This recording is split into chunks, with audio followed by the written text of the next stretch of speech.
কক্সবাজারে গিয়ে যে ৫টি কাজ না করলে আপনার কক্সবাজার ভ্রমণ বৃথা হয়ে যাবে। নাম্বার 1, আপনাকে কক্সবাজারের মেরিন ড্রাইভের শুরু থেকে শেষ পর্যন্ত আপনার অবশ্যই দেখা উচিত।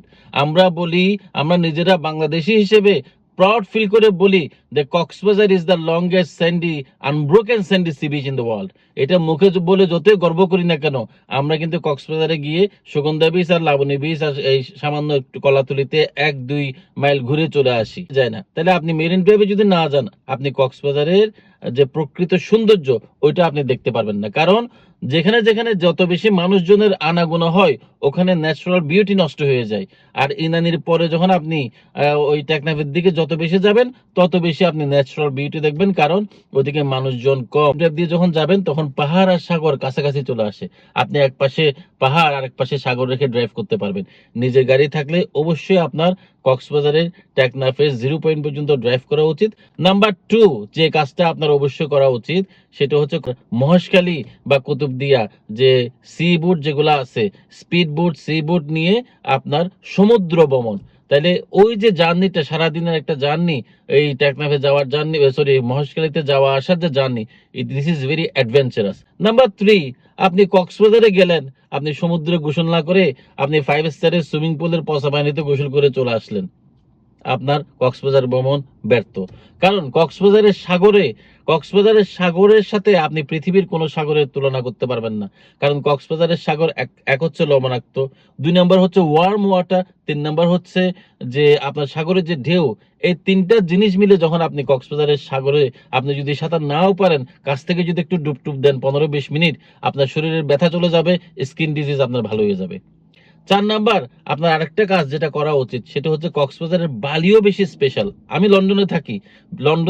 লন্ডনেও কিন্তু পুরাই যুক্তরাজ্য কিন্তু একটা দ্বীপের মতো, যেখানে যাবেন ওখানেই বিচ। কিন্তু পানি এত নোংরা, পানি অনেক বরফের মতো ঠান্ডা, এবং বিচের মধ্যে নুড়ি পাথর পড়া থাকে, আপনি বিচে বসতেও পারবেন না।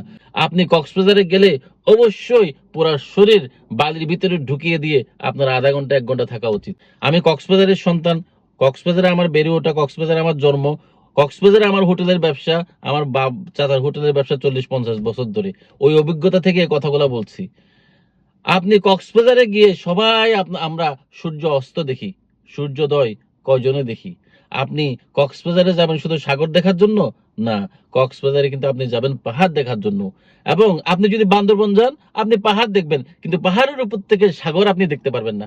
সূর্য উদয়টা যে পাহাড় ভেদ করে যে সূর্য উঠতেছে, সূর্য অস্ত যেমন আপনাকে এক্সাইট করবে, সূর্যোদয়টাও আপনাকে অনেক বেশি আপনার একটা গুড মেমোরি দিবে। টেকনাফে আমি বললাম না যে সাগর এবং পাহাড় কাছাকাছি, তখন আমি টেকনাফ থেকে রওনা দেওয়ার সময় মেরিন ড্রাইভে যখন উঠলাম, পাহাড়ের দিকে তাকিয়ে দেখি পাহাড়, মানে পাহাড়টা মেঘটা হচ্ছে পাহাড়ের নিচে, এত সুন্দর। এবং ওই মেঘের মধ্যে যখন সূর্য উদয়ের যে ঝিলিকটা পড়তেছে, ও মানে কি সুইজারল্যান্ড ফেল। আর কক্সবাজারে গিয়ে সবার মতো গড়পড়তা ভাবে 4 স্টার 5 স্টারে থেকে শুধুমাত্র আমি 4 স্টারে ছিলাম, 5 স্টারে ছিলাম, নাম কোয়াস্তে আপনি বলতে পারবেন। প্রকৃত মজা পেতে গেলে আমি যে হলিডে হোমটা করছি, ডুপ্লেক্স হলিডে হোম, 3-4 পরিবার মিলে, 3-4 বন্ধু মিলে, অথবা মা বাবা ভাই বোন মিলে ব্রিটানিয়া বিচ রিসোর্টে থাকবেন, আপনি পাবেন অন্য রকমের একটা তৃপ্তি। কারণ আমি ওখানে যে পরিবেশ সৃষ্টি করেছি, যে নিজের বাড়ি সাগরের পারে, এই যে রাশিয়ানরা, এই মিডল ইস্টের শেখরা দেখছেন না, বিভিন্ন দেশে তাদের সেকেন্ড হোম থাকে। My Britannia is your second home. আপনার পকেট থেকে 2 টাকা বেশি যাক, you should definitely take this chance, যে একটা নিজের বাড়ির মতো একটা পরিবেশে আমি থাকবো। ধন্যবাদ।